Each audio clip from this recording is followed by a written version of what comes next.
Greetings, ladies and gentlefish, and welcome to another pair of stock tank games. So, we are going to kick off proceedings in the German Tier 7 legendary medium tank, the Panther. And you can see I have the stock turret, I have the stock gun, the L70 75mm gun, which is the gun that the Panther historically mounted.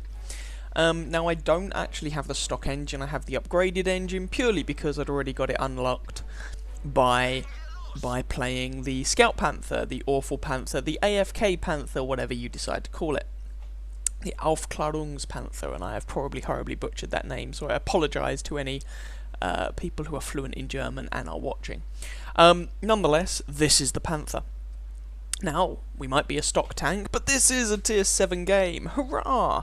It's also on, not Malinovka, it's on Redshire, which is a map that tends to favour longer range engagements, which is where the Panther really likes to be. So a double hurrah. So this is very much stock tank, but there are other considerations that make it slightly less painful. Now, you might have noticed that while I've got binocular telescopes, I do not have a camo net, which is usually what I do mount when I'm grinding tanks, and the reason is that this is the stock suspension, and the weight allowance on the stock suspension does not allow me to mount a camo net, as well as binocular telescopes, and given the choice, I will choose the binos. So, we just came up to this position on the ridge. I'm certainly not going to go into the sort of E0 spot and duke it out with the enemy heavy tanks if they decide to go there. We've got a conga line of heavy tanks going there ourselves. You know, I'm not capable of doing that, and we've each lost one tank. So the enemy team has lost a 3601H, and we've lost one of our multiple ELC AMXs. Are they platooned? Yes, they are. So we've lost one from the ELC platoon. I decided to move up here. And you can see that, you know, this might be stock, but certainly going downhill, you can get up a decent speed. And this seems to be in common with a lot of the German tanks on this tank line, and actually in common with a number of the German heavy tanks as well. Their power to weight ratio may not be fantastic, despite their powerful engines, because they're big, heavy slabs of metal, but if you can push them downhill, they can get up to respectable speeds, which makes them interesting ramming machines. Something I'm looking forward to when I eventually get my hands on the E50 and the E50 Aust M. But, as it is, we're down here with the Panther. So, there's a KV-2. There was another heavy tank over there as well. Oh, KV-1S. And just try and use what gun depression I do have. There we go, put a shot into the KV-1S. This might be a stock gun, but he's only Tier 6. And the L70 gun is perfectly capable of doing that, making a mess of him. KV-1S appears to have fired, so I'm just trying to make my gun depression work. I don't know exactly how much gun depression I have on this tank. I think it's 7 or 8 degrees. Ooh, Panzer IV there just got wrecked by... Oh, no. ELC. Okay. And, ooh, hello artillery. I have a shot at him, but I'm pulling back from this position because I don't want to take any more pain. You know, artillery's already landed nearby. And their KV-1S goes away. Their artillery is hiding behind the house, so I can't take him out, and you can see people are falling like flies. Their Hummel is now down, and we're winning this 8-5. This is looking like it's going to be quite a good victory, and I'm going to have to pull my finger out if I want to do anything. So, trying to flank around the heavy tank on my left-hand side, which I believe is a KV-2. Yep. But at the same time, not taking a whole world of pain from some people who are almost inevitably camping up on those ridgelines. I know the Su-152 is somewhere in this vicinity, and I would not be surprised if there were a Hellcat up there as well. There's the Su-152. Looks like they're going to take out the KV-2, and they do. That shot misses, alas. And I'm trying to lay some fire into that Su-152.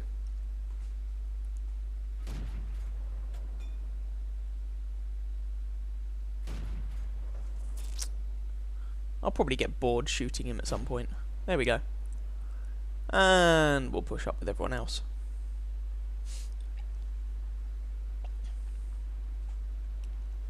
And again, you can see, speed of this thing, not too shabby. I mean, it's never going to be the fastest machine in the game, but it's definitely a medium tank, and it feels like it. Hellcat up there, but behind a house. Oh, he just got artilleried. So now it's basically a race to see who can mop up the enemy team fastest and pick up some XP in the dying moments. I've got a few bits of damage in during the game so far, but really nothing special. And here's a tip for you: picking up XP and credits in your stock tanks if you can. You know, if your team has done really well and so there isn't really much for you to do, you can still pick up XP and credits in the dying moments of the game just by hunting down the remaining enemy tanks. KV-1S takes out that Su-152. Artillery to the left in the shape of that M12. The M12 finishes off our KV-1S. Second shot. Third shot will finish the guy off. And there we go. And I finally get a kill. There's the 59-16. Put a shot into him, and I'm not going to faff around. I'm just going to go in and ram the guy if I have to. But I don't need to. Shot in to take him out, and there's the T-29. I don't mind firing on the move, as I want to kill this guy. And he appears to be giving me his side, which is nice.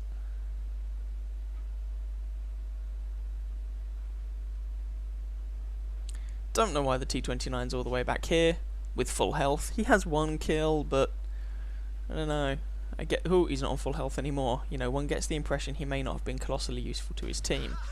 Put one shot into him, take a shot in return, put my gunner back in. Oh, that was a badly aimed shot. And start opening up on him with this 75mm gun. I take another hit in return, but I managed to take the T-29 out, and that was the game. So have a look at some post-battle results from that, and then we shall move on to game number 2, which is decidedly different.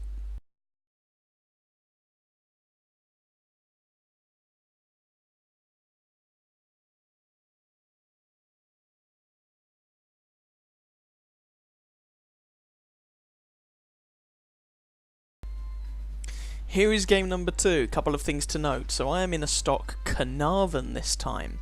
British Tier 8 heavy tank. You can see I'm using the stock turret, and I have the stock 17-pounder gun. See? Turret, gun. Now not only am I in a stock tank, this is a Tier 10 game. I'm bottom tier. Now it's not the most Tier 10 game ever, I grant you. In fact, the enemy team only has 2 Tier 10s. A Batchat and a T-92, both of whom I can penetrate, but those Tier 9s are looking somewhat worrisome, and it is nonetheless a Tier 10 game, and our gun is rather substandard for this. So the 17-pounder has 171 penetration, does 150 average damage with its armor-piercing ammo. That penetration goes up to 239 with APCR, and the high explosive has its uses, but it's not the best. It's quite low caliber. Now the turret on this tank looks stupid, but this is the turret from the Black Prince. And it's actually a pretty good turret. It was good on the Black Prince, and it's still good on the Caernarvon. In fact, you could probably argue the case that the turret is actually better than the upgraded turret on the Caernarvon, which is the Centurion turret. However, the flip side is that in order to mount a gun worth mentioning, you need to mount the top turret. So there we go. This is an encounter game, and we are here on Prokhorovka. And I'm going to try and come over to what is my preferred spot on an encounter game on this map. In fact, it's one of my preferred spots, even on a standard game, but definitely on an encounter game, as it overlooks the cap circle. You've probably seen me use this spot before. There's a nice little bush you can use there to get some spots off. And the Caernarvon, not Conqueror, I don't have the Conqueror yet, nowhere near. The Caernarvon does actually have a pretty darn good view range. Certainly with the top turret, I think the view range is 400 meters, which is nice.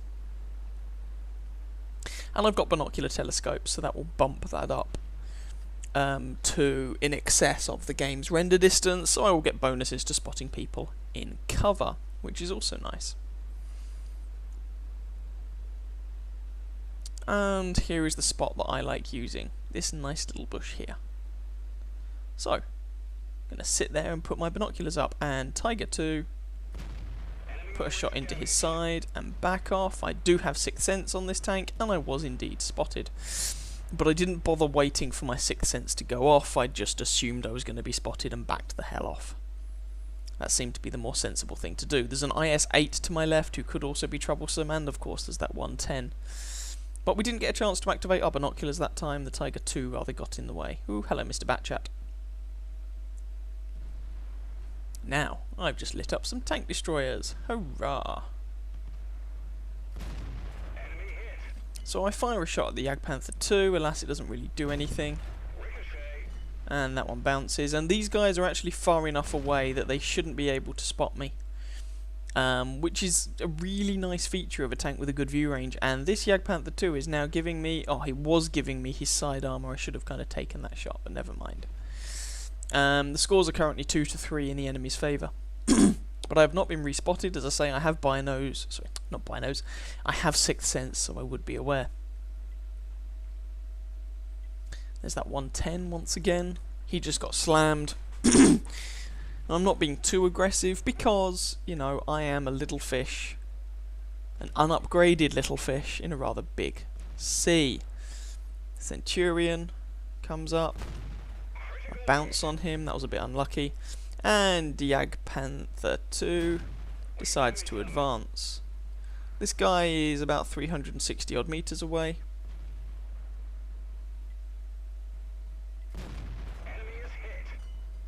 My camo net means that, oh, I just got spotted, so I'm going to back off. Ouch, that one hurt. Camo net does make it harder for them to spot me, but not impossible. And did that shot actually go into my lower plate? It looks like it did. Well, I was arguably a little bit lucky that I didn't get ammo racked then. The lower plate on the Caernarvon is made of cheese and has an ammo rack sitting right behind it, which is really frustrating. It also means you have to be careful if people put a shot through your front axle because they can ammo rack you by doing so. Another shot into the side of the Panther II and I back off. Panther II takes a nice big splat of pain and I aim for the guy's lower plate and finish him off. That leaves the scores at 3 kills apiece. And so far, I haven't fired. In fact, I don't think throughout this game I fire a single round of APCR. Side of a Centurion, I can definitely pen that. I just need to find the gun depression to do so. Oh, and he manages to get in cover before I can get a shot off. I get spotted.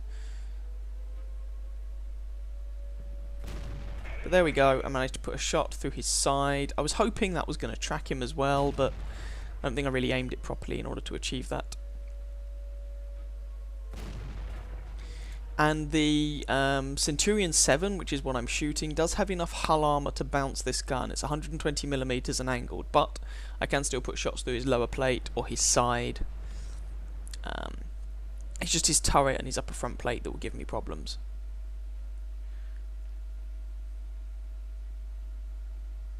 No, don't have shots on that T-34. And currently, the enemy team has lost all of their tier 10s, which was only a Batchat and an artillery piece. I say only. We have all of our tier 10s still intact, so it's looking pretty good at the moment. Now, technically, the enemy team are capping, but, you know, that's not the end of the world. I get spotted, so I pull straight back. I do not want to take a whole bunch of unpleasant shells to the face. That just does not seem like a good idea. We just lost our first tier 10. We lost a Batchat. And the 1 and 2 line are gone. They have fallen. Alas. Our T-54 is taking some pain. And our T-32. And the thing is, I mean, you could argue that maybe I should have gone up the hill at this point to try and spot some people up there, but I'm trying to spot this Centurion, and I'm trying to knock away his cover at the moment. And there were people dealing with the hill, so I'm not sure I'd have actually been that helpful if I'd done that. I thought I'd be more helpful knocking this Centurion's cover away, to be honest. The ammunition on this tank's cheap and cheerful, so I don't mind doing that. There we go, put another shot into that Centurion.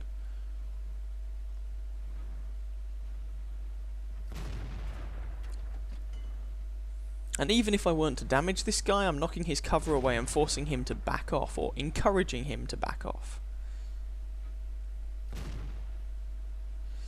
And my ammunition is plentiful, my reload is quite fast, and my ammunition is also quite cheap. So again, I try and move up into this bush once more. Spot the Centurion. Our team is currently losing 8 kills to 9. And I get spotted again, so I pull right the way back once more. There is someone in that cap circle, and it would be nice if somebody could spot them. We just lost our T-34. But these guys are just sitting there, and ooh, I just got tracked by the 110. He's still up there somewhere. AMX AC-48. If he crests that ridge, I might be able to put a shot into him.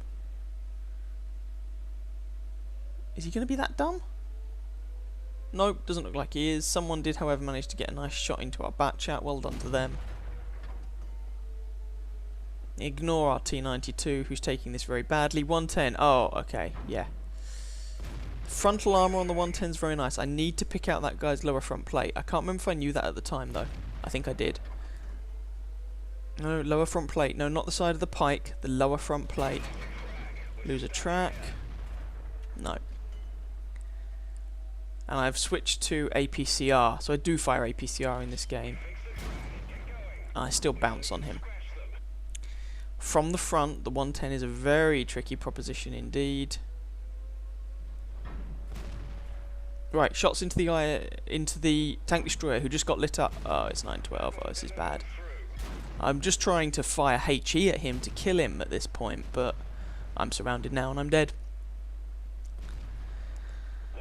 Alas, I've got APCR to try and get a bit of damage on someone, but the STA just kills me.